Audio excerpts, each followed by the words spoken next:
नमस्कार. मी डॉक्टर श्रद्धा प्रशांत मोरे, यशोदा हॉस्पिटल आणि नेत्रालय येथे नेत्ररोग तज्ज्ञ आणि पिको सर्जन आहे. गेल्या 14 ते 15 वर्षांचा माझा या क्षेत्रात अनुभव आहे. गेल्या वर्षी म्हणजे 2025 साली आम्ही यशोदा नेत्रालयाची साक्री शाखा ही सुरू केली आहे. आजचा आपण विषय निवडला आहे तो म्हणजे काचबिंदू. काचबिंदू का? कारण की जवळजवळ आपल्या देशामध्ये 1,40,00,000 लोकांना काचबिंदू आहे आणि ही संख्या जरी मोठी वाटली असेल तरी सुद्धा ही आहे टिप ऑफ द आइसबर्ग. म्हणजे या हिमनगाचा जो लपलेला भाग आहे तो शोधून काढण्यासाठी हा आमचा छोटासा प्रयत्न. बरेचदा आपण काचबिंदू आणि मोतीबिंदू एकच समजतो, पण हे दोन्ही आजार वेगवेगळे असून यांची ट्रीटमेंट सुद्धा वेगवेगळी आहे. कशामुळे होतो बरं काचबिंदू? डोळा म्हणजे एक पाण्याने भरलेला फुगा. या पाण्याचा एक प्रवाह असतो. पाण्याचा दाब जेव्हाही वाढला तेव्हा त्यामुळे मागची नस आपली कमजोर होते. यालाच इंट्राऑक्युलर प्रेशर असे म्हणतात. आणि हळूहळू आपल्या डोळ्याची दृष्टी कमजोर व्हायला लागते. जेव्हा पेशंटला समजतो तेव्हा फार उशीर झालेला असतो. म्हणूनच आपण लवकर म्हणून हा प्रयत्न करत आहोत की लोकांना त्याच्याबद्दल जागरूकता निर्माण व्हावी. कोणत्या कोणत्या कारणांमुळे काचबिंदू होतो? काचबिंदूचा धोका कोणाला असतो? तर ज्यांचं वय 40 पेक्षा जास्त आहे त्यांच्यामध्ये, किंवा ज्यांना डोळ्यांना मार लागला आहे, परत परत डोळ्यात इन्फेक्शन किंवा सूज येऊन म्हणजेच युव्हीआयटिस झाल्यामुळे, तसेच डोळ्याचं काही ऑपरेशन झालं आहे, रेटिनाची सर्जरी झाली आहे, त्यामध्ये सिलिकॉन ऑइल किंवा वेगवेगळ्या प्रकारचे गॅस आपण इंजेक्ट केले आहेत, यामध्ये सुद्धा होऊ शकतं. आपण कधी-कधी डोळ्याचा मोतीबिंदू खूप जास्त पिकतो आणि तो फुटतो, तेव्हा देखील आपल्याला काचबिंदू होऊ शकतो. आपण नकळत ओव्हर द काउंटर काही ड्रग्ज घेतो, औषधं घेतो आणि ते डोळ्यात टाकतो, जी बरेचदा स्टिरॉइडची औषधं असतात, किंवा आपण पंप घेतो दमा किंवा वेगळ्या कारणांसाठी. यामध्ये सुद्धा या स्टिरॉइड्समुळे आपल्या डोळ्यांचं प्रेशर वाढून आपल्याला काचबिंदू होऊ शकतो.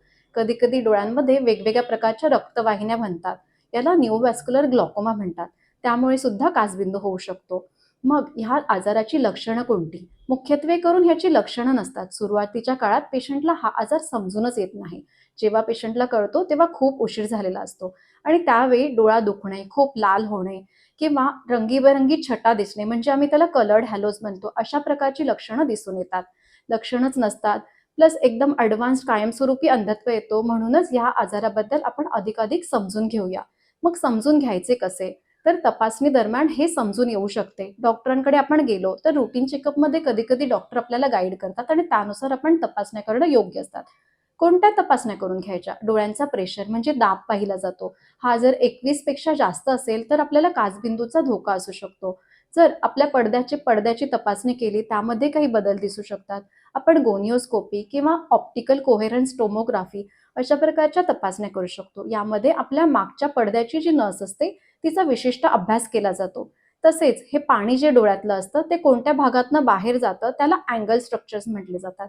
याचाही अँटेरियर ओसीटीमध्ये तपास केला जातो.